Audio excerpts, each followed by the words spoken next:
ఎవరైనా సరే ఆరోగ్యంగా ఉండాలంటే శుభ్రత పాటించాలి. మరి శుభ్రత కావాలంటే ఎలిం ప్రొడక్ట్స్ వాడాలి.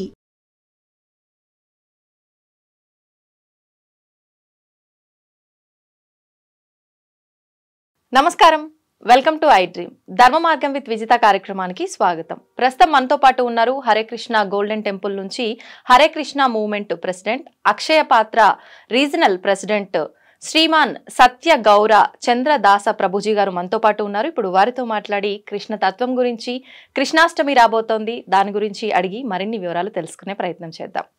హరే కృష్ణ ప్రభుజీ. హరే కృష్ణ ప్రభుజీ, కృష్ణాష్టమి రాబోతోంది. కృష్ణుడు జన్మించిన ఈ అష్టమినే మనం కృష్ణాష్టమి అని, శ్రీకృష్ణ జన్మాష్టమి అని రకరకాలుగా సంబోధించుకుంటూ ఉంటాం. మరి అంటే కృష్ణుడి జననానికే ఎన్నో కారణాలు ఉన్నాయి. ఒక పర్పస్ ప్రకారమే ఆయన జన్మం తీసుకున్నారు. అసలు ఈ కృష్ణాష్టమి విశిష్టత గురించి, దాని గురించి వివరించండి. నాకు అన్నమాచార్యులు రాసిన ఒక చక్కటి పాట మనందరికీ తెలిసింది. సతులాల చూడరే శ్రావణ బహుళాష్టమి సకలాయ నడురేయగలిగి శ్రీకృష్ణుడు. తర్వాత పుట్టియప్పుడే చతుర్భుజాలు శంకు చక్రాలు ఎట్టు ధరించేనే ఈ కృష్ణుడు అని అన్నమాచార్యులు ఆశ్చర్యపోతూ ఈ అద్భుతమైన రచన చేశారన్నమాట. సో శ్రీకృష్ణ జన్మాష్టమి, శ్రావణ బహుళాష్టమి, గోకులాష్టమి, అట్లా ఎన్నో రకాల నామాలతో ఆయన అవతరించిన ఆ రోజును మనం సెలబ్రేట్ చేసుకుంటున్నాం. భగవంతుడు అవతరణ అనేది చాలా విశిష్టం అన్నమాట. పరిత్రాణాయ సాధూనాం వినాశాయ చ దుష్కృతాం ధర్మ సంస్థాపనార్థాయ సంభవామి యుగే యుగే. ప్రతి యుగంలో కూడా నేను దిగి వస్తాను అని చెప్తున్నాడు. దానికి 3 కారణాలు చెప్తున్నాడు ఆయన. పరిత్రాణాయ సాధూన, సాధువులను రక్షించడానికి, వినాశాయ చ దుష్కృతాం అంటే మిస్క్రియంట్స్ని నశింప చేయడానికి, అంతేకాకుండా ధర్మ సంస్థాపనార్థాయ. ఎందుకంటే మిస్క్రియంట్స్ కానీ లేకపోతే దుష్టులు కానీ రాక్షస స్వభావం కానీ సమాజంలో పెరిగితే ధర్మాన్ని అణిచేస్తారు వాళ్ళు. సో దాన్ని మళ్ళీ స్థాపించాలి. సో ధర్మ సంస్థాపనార్థాయ సంభవామి, నేను దిగి వస్తాను అని చెప్తున్నాడు అన్నమాట భగవంతుడు. సో అంటే ఈ ప్రపంచము ఆ దేవాది దేవుడి నుండి డిస్కనెక్ట్ అయి ఉండలేదు. ఆల్రెడీ ఆయన చూపు దీని మీద ఉన్నదన్నమాట. ఎప్పుడైతే ధర్మం నశిస్తోందో, తన భక్తులకు అంటే సామాన్యులకు బాగా పీడన అనేది ఎక్కువ అవుతుందో, వెంటనే ఆ స్వామి దిగి వస్తాడు అన్నమాట. అంటే ఎప్పుడు నేను అందరినీ చూస్తూనే కనిపెట్టుకుంటూనే ఉన్నాను, కానీ ఇలాంటి సందర్భాల్లో వస్తున్నాడు. కానీ భగవంతుడికి తెలుసు ఆల్రెడీ ఏమిటి, ఎప్పుడు ఎట్లాంటి టర్మాయిల్స్ ఎక్కువగా ఉంటాయని ఆయన తెలుసు. అందుకనే ఒక రకంగా చెప్పాలంటే ముందుగానే డిసైడ్ చేసుకుంటాడు అన్నమాట ఆ డేట్ని, ఆ టైంని మాట. సో కృష్ణుడు ఎప్పుడు వస్తాడు అనేసి శాస్త్రంలో చెప్పబడి ఉంది. ఇది చాలా ఇంపార్టెంట్. ఎందుకంటే ఎవరైనా చెప్పొచ్చు నేను అవతారాన్ని, నేను విష్ణు అవతారాన్ని అంటే మనకి అప్పుడు ఎస్టాబ్లిష్ చేసే మార్గం ఉండాలి. సో సో ఆచార్యులు ఏం చెప్తారు అంటే అది శాస్త్రాలలో ఆల్రెడీ నిర్ణయించి ఉండాలన్నమాట. అప్పుడే మనం నమ్ముతాం. అంటే వస్తున్నారు అనగానే అది దానికి నిర్ధారణ అనేది ఉండాలి. ఓకే. సో కృష్ణుడు వస్తున్నాడు అంటే దానికి నిర్ధారణ ఆల్రెడీ ఉండాలి. అలాగే ఇంకొక అవతారం వస్తోంది అంటే ఉండాలన్నమాట. లేకపోతే మనకు బేసిస్ ఉండదు. ఎవరు చెప్పినా మనకి కన్ఫ్యూషన్ అన్నమాట. సో కృష్ణుడు ఆ రకంగా ఈ ద్వాపర యుగంలో ఇదే శ్రావణ మాసంలో అర్ధరాత్రి పూట నడిరేయి ఆ అష్టమి తిథి నాడు ఆయన వెలిసాడు అన్నమాట. అప్పటి వరకు కూడా వసుదేవుడు, దేవకి అంటే తల్లిదండ్రులు, వారు జైల్లో ఉన్నారు, బంధించబడ్డారు. ఆ దేవకి అన్నగారే కంసుడు బంధిస్తాడు అన్నమాట. సో మరి అప్పటి వరకు ఏదో లేబర్ పెయిన్స్ లాగా ఫీల్ అవుతూ ఉంటుంది దేవకి. కానీ సడన్ గా ముందు ఆ నారాయణుడు ప్రత్యక్షం అవుతాడు అన్నమాట. వెంటనే అన్నీ తగ్గిపోతాయి. సో ఏమిటా అని చూస్తే సాక్షాత్తు భగవంతుడు వెంటనే తన ప్రార్థనలన్నీ సమర్పించి వెంటనే నారాయణుడు చిన్న బాలకుడుగా మారిపోతాడు. ఎలా మారుతాడు? అవతరించిన తర్వాత వెంటనే మారిపోతాడు. అట్లాగా ఎట్లా మారుతాడు? పుట్టేయప్పుడే చతుర్భుజాలు శంకు చక్రాలు ఎట్టు ధరించిన ఏ కృష్ణుడు అనేసి, అంటే ఆ చిన్న పిల్లవాడుగా ఉన్నప్పటికీ 4 చేతులు కనిపిస్తున్నాయి. శంఖ చక్ర గదాయుధాలతో, వైడూర్యాలతో, కిరీటాలతో, పెద్ద జుట్టుతో. ఇంకా చూసిన వాళ్ళకి అర్థమైపోతుంది అన్నమాట, సాక్షాత్తు ఆ విష్ణువే అవతరించాడు అనేసి. అట్టే కిరీటము నాభరణాలు ధరించి ఎట్ట నెదుటనున్నాడు ఈ కృష్ణుడు అనేసి అన్నమాచార్యులు ఆచార్యపోతూ చెప్తున్నారు. అంటే భగవంతుడి యొక్క అవతరణ సాధారణ బాలకుడిలాగా జరగదన్నమాట. ఆయన నిర్ణయించుకున్న ముహూర్తంలో ఆయన నిర్ణయించుకున్న విధంగా అవతరిస్తాడు. ప్రభుజీ, ఇప్పుడు ఆమె అంటే కృష్ణుడి తల్లి గర్భధారణ జరిగినట్టు అదంతా ఆనవాళ్ళు ఉన్నాయి, కానీ గర్భం నుంచి నార్మల్గా అందరికి సహజంగా డెలివరీ జరిగిన విధానము అదంతా కూడా ఎక్కడ రాసి పెట్టలేదు. అంటే అది అక్కడికక్కడికి సృష్టించబడాడా కృష్ణుడు? అవతరించబడాడు. అంటే అవతరణ అంటే మనం అర్థం చేసుకోవాలి. అవతారము అంటే భగవంతుడు తన ధామం నుండి మనం ఉండే ప్రదేశానికి దిగి వస్తాడు. మనం మెట్లు దిగి వచ్చినట్టుగా ఆయన దిగి వస్తాడు అన్నమాట. అంటే మెట్లు దిగుతాడా లేకపోతే ఇంకొక రకంగా చేరుకుంటాడా, అది ఆయన ఇష్టం. అంతే. ఇప్పుడు అంటే కారాగారంలోనే ఆయన ఆవిర్భావం జరగటానికి వెనకాల ఆంతర్యం ఏదైనా ఉందండి? అంటే మొత్తం లీలంతా కూడా ఎట్లాగైందంటే దేవకి పెళ్లి చేసుకోగానే ఆనవాళ్ళు ఏమిటంటే అన్నగారు రథంలో తోలుకుని వెళ్ళి ఇంటికి అంటే వేంకులకు అప్పచెప్పాలి, వాళ్ళ ఇంటి వరకు వెళ్ళాలి. మనం ఇప్పటికీ కొంతమంది చూస్తుంటాం. సో అట్లాగే కంసుడు తీసుకుని వెళ్తుంటే వెంటనే ఒక ఆకాశవాణి వినిపిస్తుంది అన్నమాట. నువ్వు మురుకులాగా ఉన్నావు, నువ్వు ఎవరినైతే తోలుకుని వెళ్తున్నావు, నీ చల్లాయి అష్టమ గర్భం నీకు మృత్యు అవుతుంది అంట. వెంటనే కంసుడికి అర్థమైపోతుంది అన్నమాట, ఓహో నేను నా మృత్యువుని నేను తీసుకెళ్తున్నానని చెప్పి వెంటనే చాలా క్రూరంగా మారిపోతాడు. అప్పటి వరకు చల్లాయి ఎంతో ఆప్యాయంగా చూసుకుంటున్నవాడు వెంటనే ఒక ఖడ్గాన్ని తీసుకుని జుట్టు పట్టుకుని చంపడానికి రెడీ అయిపోతాడు అన్నమాట. వెంటనే వసుదేవుడు అప్పుడే కొత్తగా పెళ్ళయింది, భర్త బాధ్యత ఏమిటంటే భార్యను రక్షించాలి. వెంటనే కొద్దిగా కంసుడితో మాట్లాడడం మొదలు పెడతాడు అన్నమాట. అంటే వసుదేవుడికి మంచి పేరుంది సొసైటీలో, ఏమిటంటే మాట ఇస్తే నిలుపుకుంటాడు అని. సో కంసుడు చూస్తున్నాడు వసుదేవుడు ఏం చెప్తాడా అని. వసుదేవుడు అంటాడు, నేను కావలిస్తే పుట్టిన ప్రతి పిల్లవాడిని నీకు అప్పచెప్తాను అంటాడు అన్నమాట. వెంటనే కంసుడు ఒప్పుకుంటాడు, ఎందుకంటే తెలుసు మాట నిలబెట్టుకుంటాడు. అయినప్పటికీ బంధించేస్తాడు. మొట్టమొదటి కొడుకు పుడతాడు. దేవకి కళ్ళ ముందే వసుదేవుడు తీసుకుని వెళ్ళి కంసుడికి అప్పచెప్తాడు అన్నమాట. ఎంతో బాధాకరంగా ఉంటుంది. వెంటనే కంసుడు ఏమనుకుంటాడంటే, అరే నువ్వు మాట నిలబెట్టావు అని చెప్పి, నా మృత్యు వచ్చేది 8వ గర్భం కదా, ఇప్పుడు పర్లేదులే నువ్వు తీసుకెళ్ళిపో అని చెప్తాడు అనమాట. బా ఎంత మార్పు వచ్చిందిరా అని చెప్పి ఆనందంగా తీసుకువెళ్తుంటే ఈ లోపల కంసుడు యొక్క అనునూయులు ఉంటారు కదా, వారందరూ ఏమంటారంటే మనం విష్ణువుని నమ్మలేము, 8 అన్నాడు మరి ఒకటైతే ఫస్ట్ గర్భమే అయితే ఉండొచ్చు. సో వెంటనే కంసుడు సంశయం అక్కడ చాలా కిరాతకంగా ఆ బిడ్డను తీసుకుని చంపేస్తాడు అనమాట. అట్లాగా 6 చంపగా 7వ సంతానం ఎవరు అంటే సాక్షాత్తు అనంతుడు, బలరాముడు అన్నమాట. దేవకి గర్భంలోకి ప్రవేశిస్తుంది. అప్పుడు భాగవతం ఏం చెప్తోంది అంటే, ఆ భగవంతుడు శ్రీకృష్ణుడు తన యోగమాయను పిలిపిస్తాడు అన్నమాట. పిలిపించి, నేను ఇప్పుడు అనంతుడు తర్వాత నేను రాబోతున్నాను, సో నేను ఇప్పుడు ఆ అనంతుణ్ణి నువ్వు దేవకి గర్భం నుండి తీసుకుని వెళ్ళి రోహిణి గర్భంలోకి ప్రవేశపెట్టు అంటాడు. అంటే ఆల్రెడీ సంతానం. సో అమ్మవారు సంకోచిస్తుంది, ఎందుకంటే బలరాముడు ఆయన దేవాది దేవుడే. సో అప్పుడు కృష్ణుడు అంటాడు, కాదు ఇది సాధ్యం అవుతుంది, నువ్వు స్వామిని ఆకర్షించు, ఆకర్షించి రోహిణి గర్భంలోకి ప్రవేశం. రోహిణి ఎక్కడ ఉంటుంది అంటే గోకులంలో ఉంటుంది అన్నమాట. నందుడి దగ్గరే ఉంటుంది.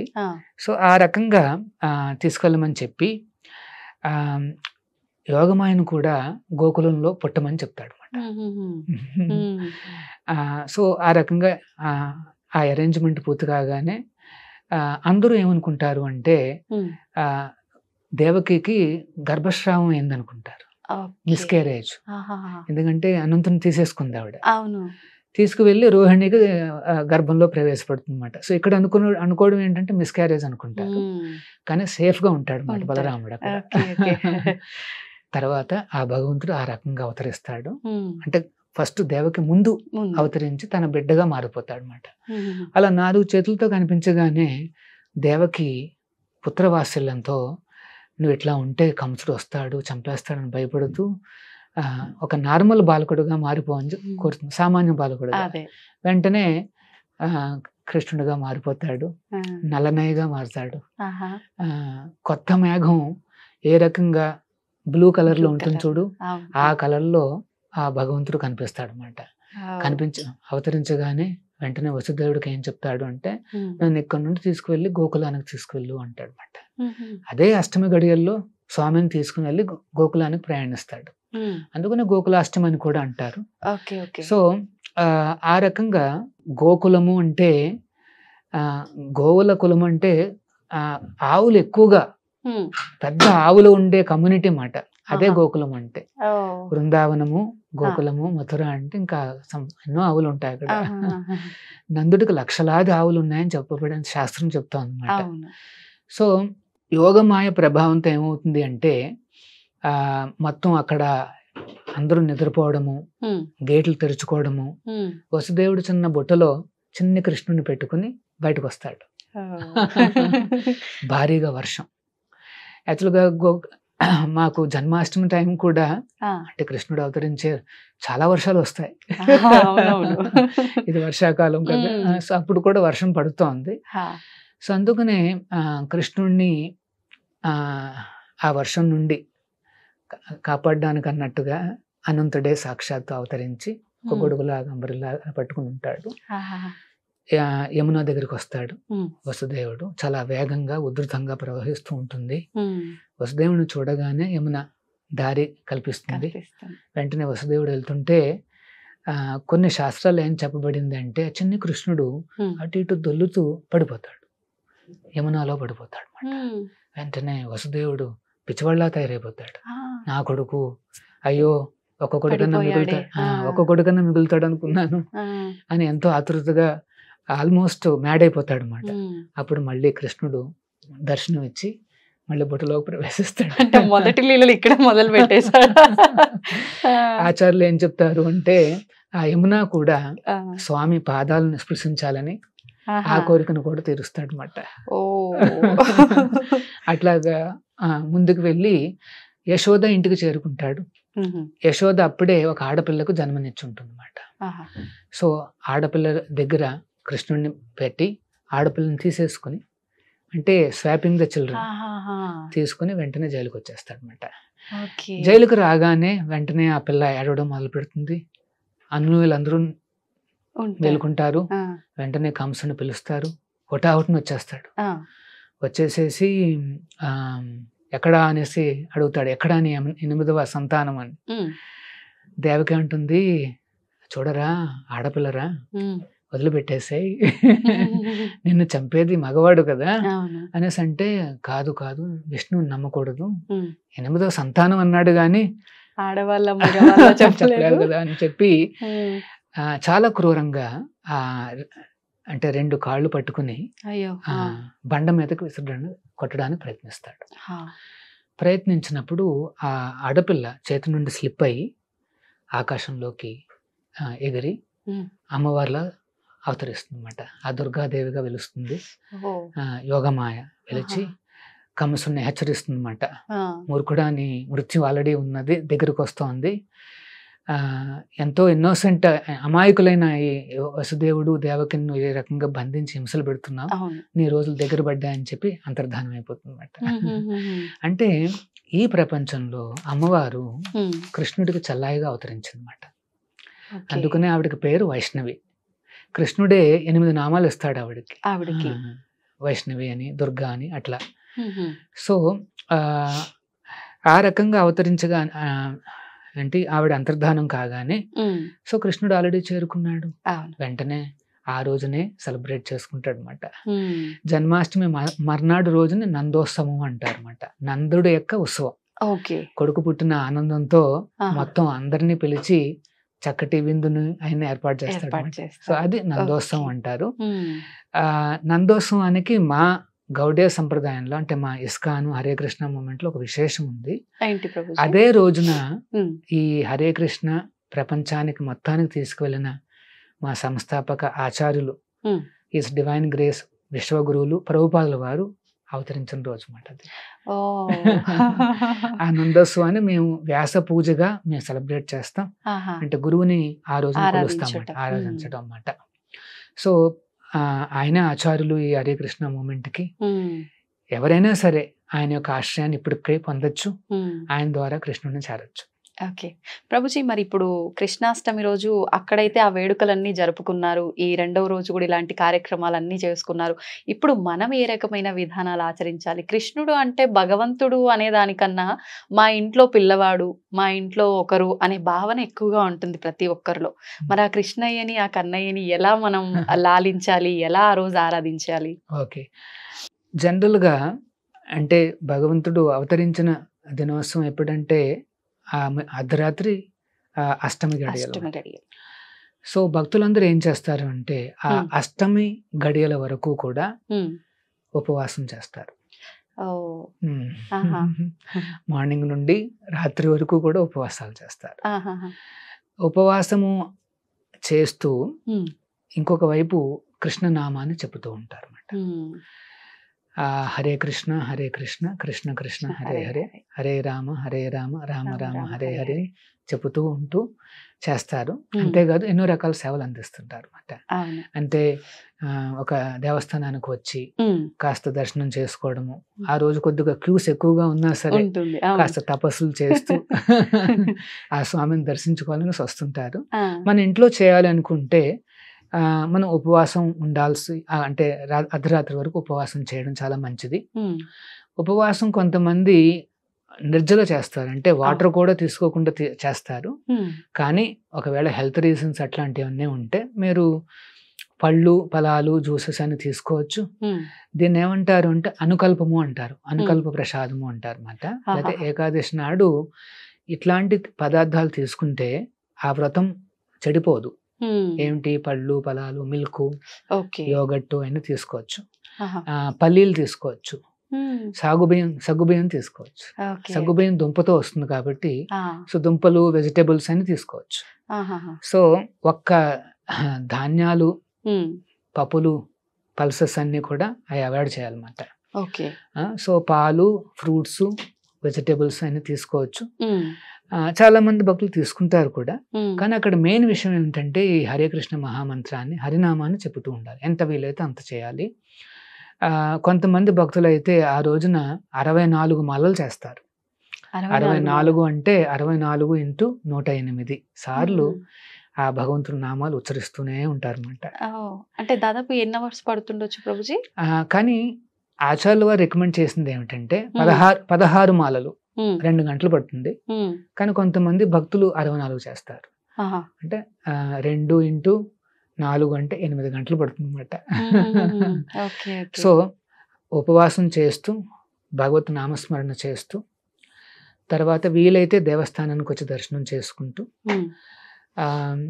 అక్కడ ఇంట్లోనే స్వామికి ఏమన్నా వెన్నతో చేసినవి కానీ, ఘీతో చేసినవి కానీ, పాలతో చేసిన కానీ కొన్ని స్వీట్స్ అలా సమర్పించే స్వామికి అవి ఒక 9 మందికో 18 మందికో పంచాలి. ఆ రకంగా పంచితే అది చాలా విశిష్టం ఆ రోజున. అంతేకాదు దానం చేసే శక్తి ఉన్న వాళ్ళందరూ కూడా గోసేవకు కానీ అన్నదానానికి కానీ ఇస్తే ఆ కృష్ణుడికి ప్రీతి పొందుతారు అన్నమాట. సో అది ఈ అంటే చాలా సింపుల్ ప్రొసీజర్ చెప్పాను. కొంతమంది హరివాసరం కూడా చేస్తారు, అంటే అర్ధరాత్రి పూట కూడా పడుకోకుండా ఈ హరినామ కీర్తన చేస్తూ జాగరణ చేస్తారు అన్నమాట. ఓకే. మార్నింగ్ వరకు జాగరణ చేసుకుంటారు. ఉమ్. అలా జాగరణ చేస్తే లేవగానే వెంటనే మీరు గ్రెయిన్స్ తీసుకోకూడదు. ఉమ్. ఆ రోజు కూడా కొద్దిగా మధ్యాహ్నం పూట వరకు పళ్ళు ఫలాలు తీసుకొని ఆ ఓకే. మధ్యాహ్నం పూట మీరు అప్పుడు గ్రెయిన్స్ తీసుకోవచ్చు అన్నమాట. ఆహాహా. సో ఆ ఓకే. రకంగా చేసే పద్ధతులు ఉన్నాయి. ఉమ్. సింప్లెస్ట్ ఏంటంటే భగవంతుడి నామస్మరణ చేస్తూ కాస్త ఉపవాసం అంతే. చేసి కొన్ని నైవేద్యాలు పెట్టండి. ఉమ్. వీలైతే దేవస్థానానికి రండి. అంతే. అంటే ఒకవేళ ఆలయానికి వెళ్ళడం కుదరకపోయినా, కుదరకపోతే ఇంట్లో ఇవన్నీ చేయకపోయినా నామస్మరణ చేసుకుంటూ ఉన్నా సరిపోతుంది. వీలైతే ఆ గ్రెయిన్స్ అనేవి అవాయిడ్ చేయాలి. అవాయిడ్ చేయాలి. ఓకే. ప్రభుజీ, ఇప్పుడు ప్రభుపాదుల వారు కృష్ణ తత్వం గురించి అందరికీ వివరిస్తూ కృష్ణ భక్తిని విశ్వవ్యాప్తం చేస్తున్నారు. దాని గురించి ఒక చిన్న వివరణ ఏదైనా. సో ప్రభుపాదుల వారు చిన్నప్పటి నుండి కృష్ణ భక్తుడే. ఉమ్. ఆయన యాక్చువల్గా కృష్ణుడి యొక్క ఏమన్నాలంటే క్లోజ్ అసోసియేట్ అన్నమాట. భగవంతుడి యొక్క అనునూయుడు. ఆయన స్వయంగా దిగి వచ్చాడు. ఉమ్. సో చిన్నప్పటి నుండి కూడా చూస్తాం అన్నమాట. ఆయనలో ఆ కృష్ణతత్వం అనేది, ఆ భక్తి అనేది చాలా గాఢంగా ఆయనలో కనిపిస్తుంది అన్నమాట. హా. 8 ఏళ్ల వయసులోనే ఒక పెద్ద రథయాత్రను ఆర్గనైజ్ చేస్తారు ప్రభుపాదుల వారు. ఉమ్. చిన్నప్పుడు ఇంకా 1 year కూడా ఉండదు, ఆహా. మేబీ 2 years అంటే జస్ట్ నించున్నాడు అంతే. ఓ. అప్పుడు సంకీర్తనలో పాల్గొంటూ ఆయన కూడా అట్లాంటి వృత్తాంతాలన్నీ కూడా ఆయన బయోగ్రఫీలో ఉన్నాయన్నమాట. ఆహా. సో ఆ రకంగా చిన్నప్పటి నుండి కూడా ఎంతో గొప్ప కృష్ణ భక్తిని చూపించే ఆయన ఉమ్. ఈ బ్రహ్మ మధ్వ గౌడీయ సంప్రదాయంలో వస్తున్న ఒక ఆచార్యులను కలిశారు. ఎప్పుడు ఆయన యవన దశలో ఉన్నప్పుడు. ఆహా. ఈయన కలిసిన గురువులు ఎవరు అంటే శ్రీల భక్తి సిద్ధాంత సరస్వతి ఠాకూర్లు అనేసి మాట. ఉహుహు. ఆయన బ్రహ్మ మధ్వ గౌడీయ సంప్రదాయంలో 31వ ఆచార్యులు. ఓ. ఆయన కలవగానే జస్ట్ మొట్టమొదటి రోజున వెళ్ళి ఆయన చూసి దండం పెట్టుకోగానే లేచి నించోగానే ఉమ్. భక్తి సిద్ధాంతులు ఒక మాట అన్నారు ఆయనతో. ఆ. ఏమని, మీరందరూ ఎడ్యుకేటెడ్ కదా, ఉమ్. మొత్తం మన ఈ భగవద్గీత భాగవత సందేశాన్ని ఉమ్. మొత్తం ప్రపంచం అంతా వ్యాప్తి చెయ్యి అని చెప్తారు. ఉమ్. ఆశ్చర్యపోతాడు ప్రభుపాదుల వారు, ఆశ్చర్యపోతాడు. అవును. అదేంటి ఫస్ట్ టైం కదా నేను కలిసింది. కలిసింది అనేసి. సో కానీ గురువు గారు చూడగలరు అవును. ఎవరెవరు ఎవరేంటి అనేది. అనేసి చూడగలరు. వెంటనే ఆయన చెప్పడంతో ఆశ్చర్యపోయి వెంటనే ఒక ప్రశ్న అడుగుతారు ప్రభుపాదుల వారు. ఏమని, ఇది 1920s లో జరుగుతుంది, 30s లో జరుగుతుంది. ఓ. మన భారతదేశానికి స్వాతంత్రం లేదు. ఉమ్. స్వాతంత్రం లేని దేశం ఏం ప్రచారం చేయగలదు? హా.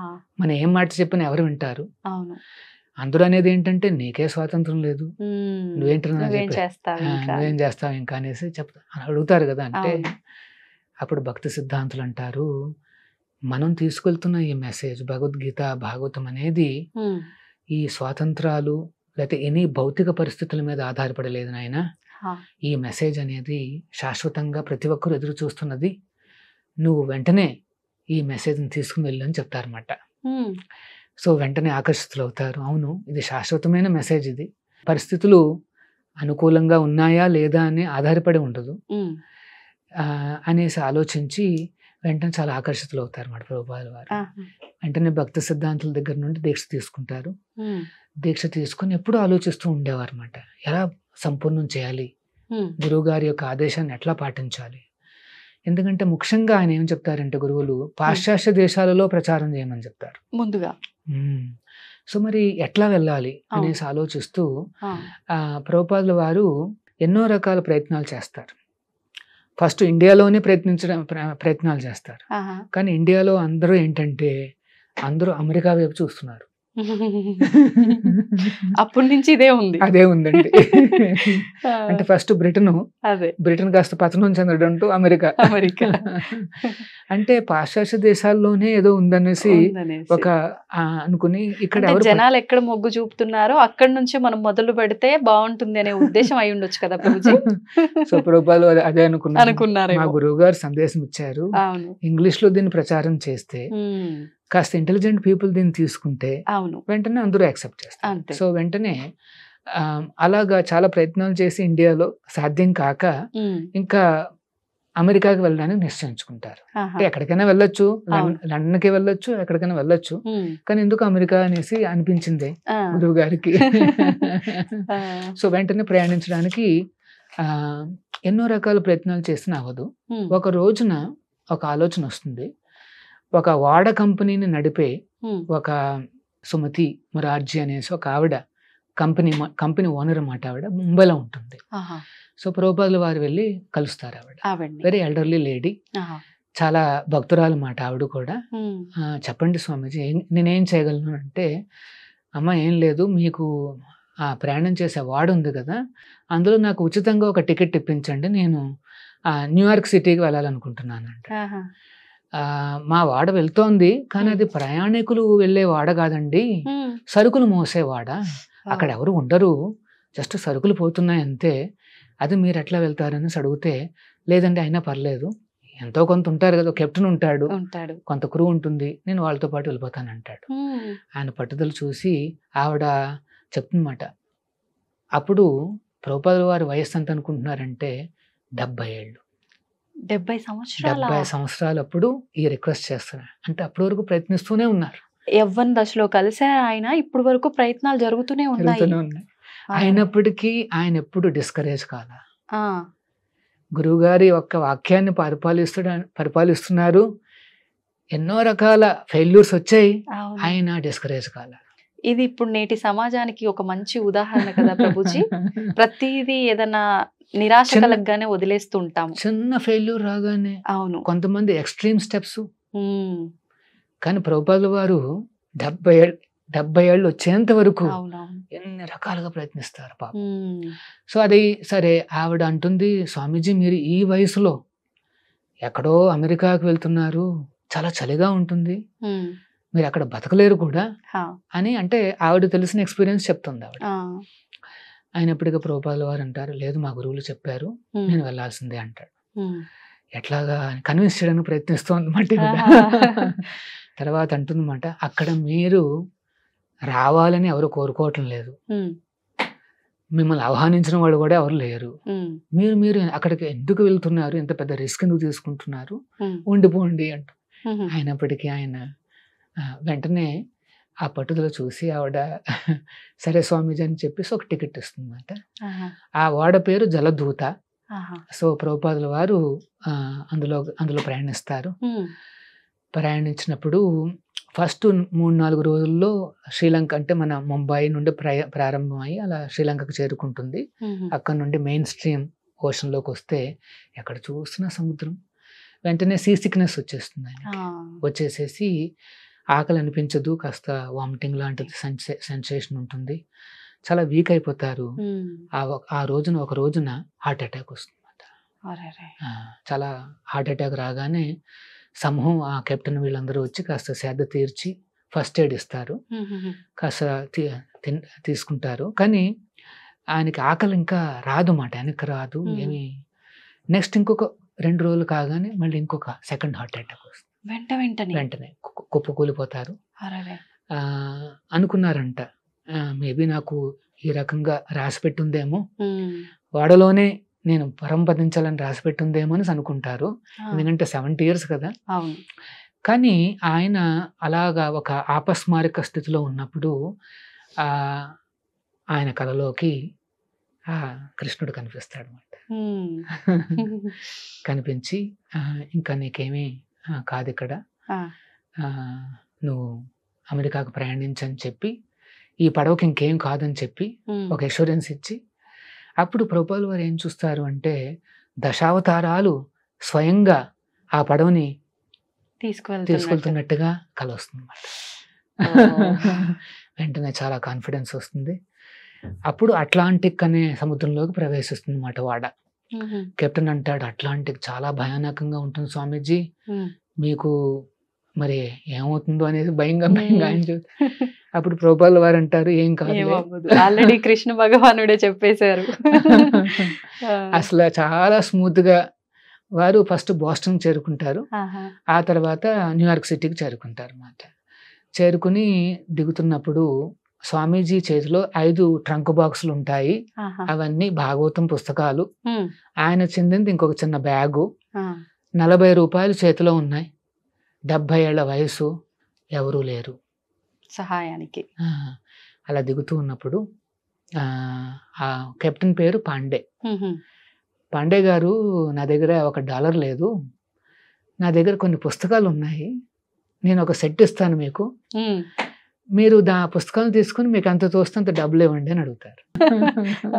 సో ఆ రకంగా ప్రభుపాదుల వారు డబ్బు తీసుకుని, దాంతో పెద్ద పెద్ద ఏరియాస్ లో ఉండడానికి లేదు, ఒక చిన్న బస్తీలో, అక్కడ ఏమంటారంటే లోవర్ ఈస్ట్ సైడ్ అనేసి ఒక ప్లేస్ మాట న్యూయార్క్ సిటీలో, అక్కడ ఒక చిన్న బస్తీలో ఆయన ఒక అమెరికన్ యంగ్స్టర్ ఎవరో ఉంటారు, ఆయనతో రూమ్ షేర్ తీసుకుంటారు. ఎందుకంటే ఓన్ గా రూమ్ తీసుకోవాలంటే డబ్బులు లేవు. వాడేమో డ్రగ్ అడిక్ట్. ఒక రోజున స్వామీజీని హాని చేయడానికి వస్తాడనమాట. వెంటనే ఇంకా అక్కడి నుండి స్వామీజీ హుటాహుటిన స్టెప్స్ దిగిపోయి బయటకు వచ్చేయాల్సి వస్తుంది. అట్లాగా ప్రయాణమైన ప్రభుపాదుల వారు, అంటే స్టోరీ అక్కడ కాస్త కట్ చేస్తే 11 సంవత్సరాల తర్వాత చూస్తే ఆయన 108 దేవస్థానాలు మొత్తం అన్ని ఖండాల్లోనూ స్థాపించారు. 10,000 మంది శిష్యుల్ని శిష్యరికం ఇస్తారు అన్నమాట. ఆ 10,000 మందిలో మ్యాక్సిమం ఎవరు అంటే అక్కడ లోకల్ గా ఉండేవాళ్ళు. అమెరికాలోను యూరోపియన్ కంట్రీస్ లో ఉండే చాలా మంది క్రిస్టియన్స్, ముస్లిమ్స్, జూస్, బుద్ధిస్టులు అట్లాంటి వాళ్ళు, మరియు ఇండియాలో కూడా చాలా మంది శిష్యరికం తీసుకున్నారన్నమాట. సో వారికి ఆ రకంగా శిష్యరికం ప్రసాదించే, ఆ కాలంలో వాట్సాప్లు లేవు, మనం గ్రూపులు పెట్టలేము, ఒక లెక్చర్ ఇస్తే అందరికి చేరిపోతుందన్న అట్లాంటి ఏమీ లేవండి. సో అట్లాంటి తరుణంలో కూడా ప్రభుపాదుల వారు వేలాది లెటర్స్ స్వయంగా ఆయన రాసి తన శిష్యులకు డైరెక్షన్ ఇచ్చేవారు అన్నమాట. నువ్వు ఇట్లా చేయి అట్లా, ఎందుకంటే గురువు అంటే శిష్యుడి యొక్క సమస్యలను అర్థం చేసుకుని సొల్యూషన్స్ ఇవ్వాలి. సో ప్రభుపాదుల వారికి లెటర్స్ రాసేవారు అన్నమాట శిష్యులు, నాకు ఈ సమస్య ఉంది, ఆ సమస్య ఉంది అంటే అప్పుడు ప్రభుపాదుల వారే స్వయంగా ఆన్సర్స్ రాసి పంపించేవారు అన్నమాట. అంతేకాదు 80 పుస్తకాలు రాశారు కృష్ణుడి మీద. అంత పెద్ద ఆర్గనైజేషన్, 10,000 మందిని మేనేజ్ చేస్తూ, పెద్ద పెద్ద అన్ని రకాల ఏమంటారు ఈ ప్రపంచంలో అన్ని రకాలను హ్యాండిల్ చేస్తూ ప్లస్ 80 పుస్తకాలు రాస్తూ. మామూలు మాటల 80 పుస్తకాలు అంటే. ఆయన ఏం చేసేవారు అంటే రాత్రిపూట 2 గంటలు పడుకుని 1 AM 1 గంటకు లేచిపోయేవారు. 4:30 వరకు ఆయన డిక్టాఫోన్లో ఆ భగవద్గీతను తీసుకుని వ్యాఖ్యానాలు చెప్పేవారు అన్నమాట. శ్రీకృష్ణుడు ఈ రకంగా చెప్తున్నారు, తాం స్థితిక్షస్వ భారత, చాలా ఓపికగా ఉండాలి, టాలరెన్స్ ఉండాలి అనేసి ఆయన అన్ని అలా డిక్టేట్ చేస్తే ఆ డిక్టాఫోన్ ని విని కొంతమంది శిష్యులు టైప్ చేసి ఆ పుస్తకాన్ని తయారు చేసి ఆయనకు చూపించి ఆ తర్వాత దాన్ని ప్రచారం చేశారు. ఆ రకంగా 80 పుస్తకాలు చేశారు. ఎన్నో లెక్చర్స్ ఇచ్చారు. ఇంకా అసాధారణం అన్నమాట, ఒక సామాన్య మానవుడికి సాధ్యం కాదు.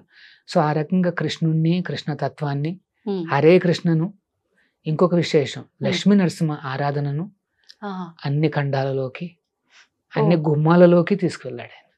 ప్రత్యేకించి ఇప్పుడు అంటే స్వామివారి అవతారాలలో ఎన్నో అవతారాలు, లక్ష్మీ నరసింహ అవతారాన్ని ఎందుకు ఎక్కువగా ప్రభుపాదులు గారు మాట్లాడడం జరిగింది? సో 65లో ఆయన ప్రయాణిస్తున్నారు, అలాగే 66లో చేరుకున్న తర్వాత 67లో, అంటే అప్పటికి ఇంకా ఎంతో మంది లేరు శిష్యులు, ఒక 4-5 దగ్గరకు వచ్చారు.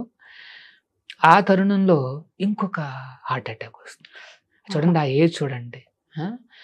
సో వచ్చినప్పుడు వీళ్ళకేం తెలీదు, ఎందుకంటే గురువు అంటే ఎట్లా చూసుకోవాలి వీళ్ళకేం ఐడియా లేదు. హాస్పిటల్కి తీసుకెళ్ళాలా తీసుకెళ్ళకూడదా, వాళ్ళు గుణించుకుని మేము హాస్పిటల్కి తీసుకువెళ్దామని అనుకుంటారు అన్నమాట.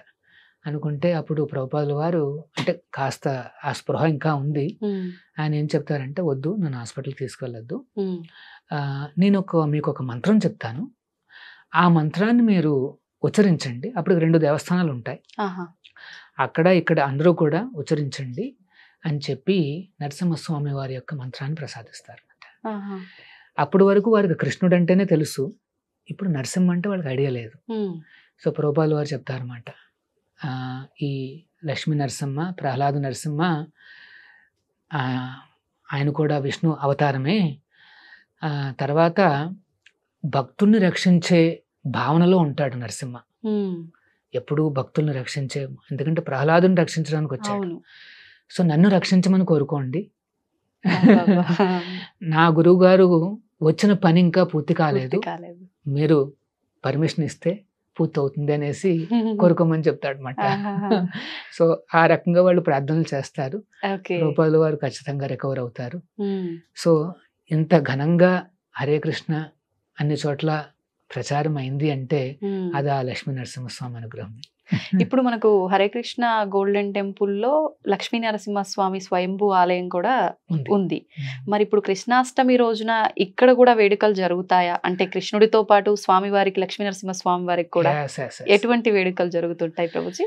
అక్కడ యాక్చువల్గా ఆ రోజున ఇరు దేవస్థానాల్లో కూడా విశేషమైన నూతన వస్త్రాలు, ఆభరణాలు సమర్పించడమే కాకుండా మార్నింగ్ నుండి రాత్రి వరకు కూడా ఎన్నో ఉపచారాలు అందించడం జరుగుతుందన్నమాట. అంటే ప్రాతకాలంలో స్వామికి షోడశోపచారాలన్నీ సమర్పించి ఆ తర్వాత రెగ్యులర్ నైవేద్యాలు, ఆరతులు, చాలా ఎక్కువ నైవేద్యాలు చేస్తూ ఉంటారు కదా కృష్ణుడికి సంబంధించిన ఏ వేడుకకైనా.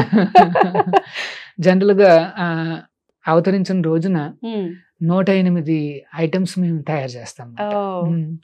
ముఖ్యంగా మాతాజీస్ ఉంటారు, అంటే మా దేవస్థానంలో ఇలాగా ప్రాక్టీస్ చేసే కొంతమంది మాతాజీస్, వారందరూ చక్కగా కృష్ణుడికి వండి పెడతారు అన్నమాట.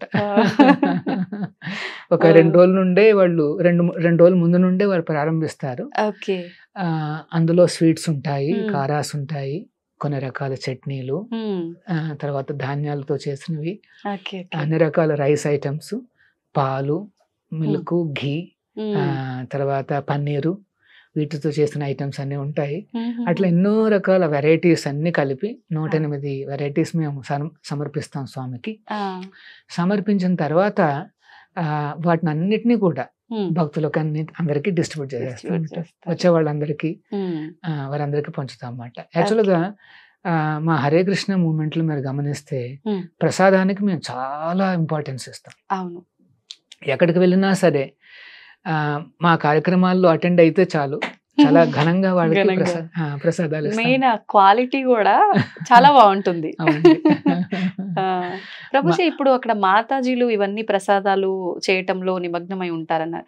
ఆసక్తి ఉన్న వాళ్ళు బయట నుంచి కూడా ఎవరైనా వచ్చి చేయాలంటే అవకాశం ఉంటుందా? ఖచ్చితంగా వారు కూడా రావచ్చు, వారు కూడా అక్కడ ఏ సహాయం చేయగలుగుతారో చేయొచ్చు.